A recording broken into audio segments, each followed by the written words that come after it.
All right, we are back on Morning Line. It's our final segment with Councilman Steve Glover talking about the street vendor and public safety issue. I want to remind you, too, we have him on because he pursued this ordinance, which doesn't seem like it's going to go anywhere. We're going to be doing another program on this as well, where we'll have folks on from the other side. You know, we like to separate it so we don't have a debate and blast it, so we'll probably do that next week. But again, a lot of people have opinions on this, and we've got some more callers. I know, I think Tony waited through the break. Sure. Let's go to Tony. Tony, good morning. Hi, Tony.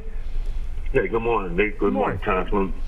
Now, the thing of it is, it's something that should have been done 10, 15 years ago, and I think the council and them, they behind the ball because they should have got on top of this like Brentwood did a long time ago.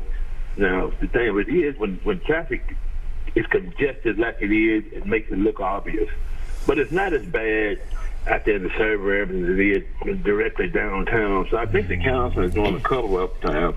Because he's pro-business, and there's $10 a hand. Now you're gonna put an Amazon and give them all this money, but you ain't fixing the roads and you ain't doing this, and you're giving the mayor everything he wants. So I think the mayor is not on board on this project right here. You both know, and the public opinion is gonna turn against the council already bad. Just throwing money way down the drain, trying to make laws they should be trying to make. Tony always looking out for the little man, and that's a fair statement maybe, and you said Republican, and I think, you know, well, economics and all this.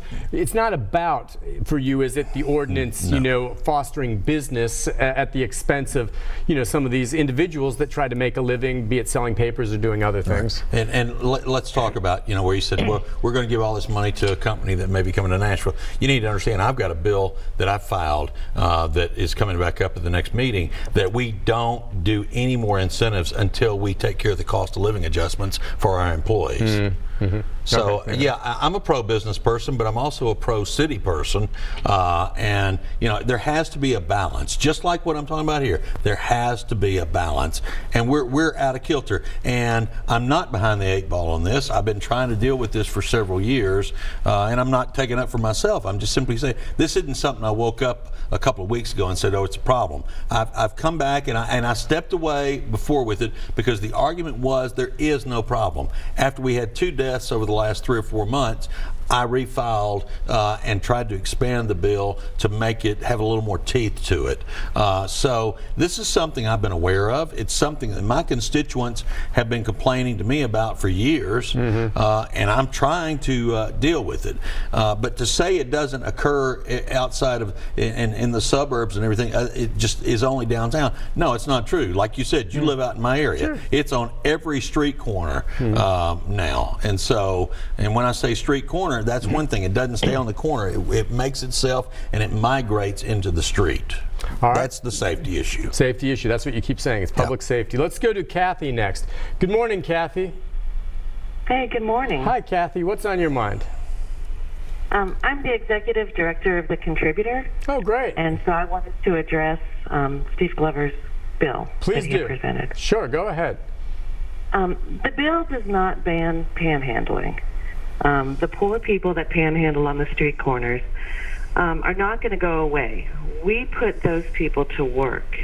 We train them. We hold them accountable to a code of conduct. We have a robust database that the public can call in any time that they see a vendor who is walking in the median, walking in the street, and report it. And it is immediately addressed, and we hold that vendor accountable. We have never had a death or an injury with the Contributor newspaper. Now, the deaths that Steve has talked about, those deaths were regrettably people panhandling, and his bill would not have banned panhandling. In fact, it's my opinion that the bill would have actually encouraged panhandling because people would not have had jobs. I disagree. Okay, that's interesting, and so, and stay on the line here with us. So she's saying, because if she's saying, you know, they self-police, and that's what you want, and that's what they're doing, then maybe it's an issue of some of the motorists not calling it in. If they see that, if they don't know about it, they can't do anything about it. So let's talk about the panhandling. Okay. Let's address hers. Yes, mine specifically doesn't, because there is already a law on the books. That's one of the things that they talk about. We already have laws. All right. While I appreciate what she's saying, there are vendors out there that are stepping out into the street. But okay. If they don't know about it, I mean, actually, we've tried to do that. But they're stepping out in the streets, and yeah, we can pick up the phone and we can call and we can do all these various things, and it's, quote, self-regulated. You know, it is not about a particular business. It is not about a particular issue that is this particular caller is talking about. I don't know how you deal with this. Look, I've met with this group multiple times on the previous bill. We never could come to a consensus on something that was going to be healthy for the city as a whole. And so it was always made about this one particular group. It's not about one particular group. We can talk about it all day long. You'll have your opinion, I'll have my opinion. You know, it is a public safety issue, and if in fact it was run the way that it's supposed to be, that's one issue, that's one way, and that's one answer. It's not. Okay, so, well, it seems like the least of your problems then would be the contributor. They really are, and if we could work together, but we haven't been able to. Because, Kathy, what I hear you saying is that you guys are, you know, active on this if you get these complaints. I guess it's true then. Look, I can tell you I personally have seen this. I didn't know you could call it in. I don't really think I want to call it in. I try to help people along those lines. What do you suggest the public does, Kathy? First of all, I have reached out to Steve numerous times during this bill, and I'm happy to talk with you about your concerns. So if the public sees anything with the contributor, we have, you know, websites, we have Facebook pages, we have, you know, they can call it in, we will log it, we will take care of it. We have a 3-strike system. I don't think the public understands that this is really a business.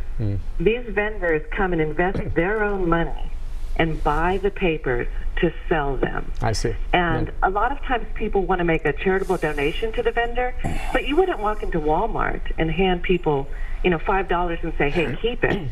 So we always encourage people to take this paper. It's a great paper. I mean, we pay, you know, writers to write in this paper. We cover political issues, we cover social justice issues, we cover community issues.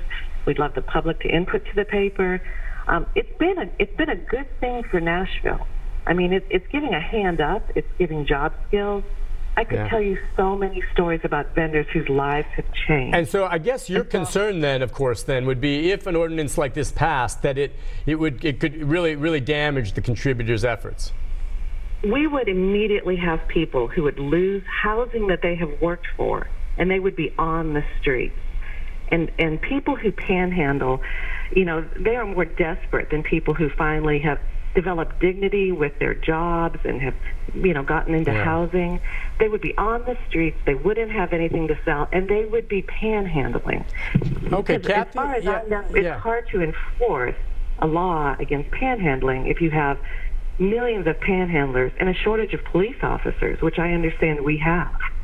Kathy, listen, thank you for calling in. And when we do the show, as I said earlier, you know, with folks talking more about the other side of this, we'd love to have you come on if you're available. So, okay, her point there on that is that, you know, this makes a lot of difference in people's lives. And they're trying, like I said, but here's the thing. If you don't address panhandling because the law's already there, at least me driving around, aside from the panhandlers, I don't have a lot of other people coming up to me selling me stuff in my car. Maybe you see it. That's why I think contributor, and I don't want to hurt the contributor if they're giving it a good faith effort to address these issues. I think that if we actually did everything that is in their rules, that's one thing, but that's only dealing with their particular business. There is, unfortunately, and you'll start seeing it once the weather breaks again. More people out selling different things. They'll bring them in from Atlanta, they'll bring them in from they'll bring them in from all over the country, and they work all these street corners and everything, and they're handing out brochures or they're handing out this or that.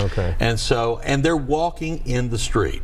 So, I mean, you know, we've got to find a real solution to this, and I realize it's a polarizing conversation, and you know, I've tried to have multiple conversations on us coming up with a solution, but every time we offered something, it was either they can't afford to do that, they can't afford to come down and get their license, they can't afford to do this or that. So every time we offered a solution, they've always come back on why they can't do what the solution has been offered and why they can't do it that way. So while I appreciate we talk about we've had conversations, not really. All right. Well, hopefully there will be more, and hopefully we'll hear from solutions on the other side when we do more on this. But listen, appreciate your time coming on, talking about this. I mean, it's something, again, that goes on in a giant growing city like ours. You're right. It's a hot city, and it's only going to get busier out there. Councilman, thanks for coming on. Sure. We'll talk to you again soon. Take a break. Be back with a programming note right after this, everyone.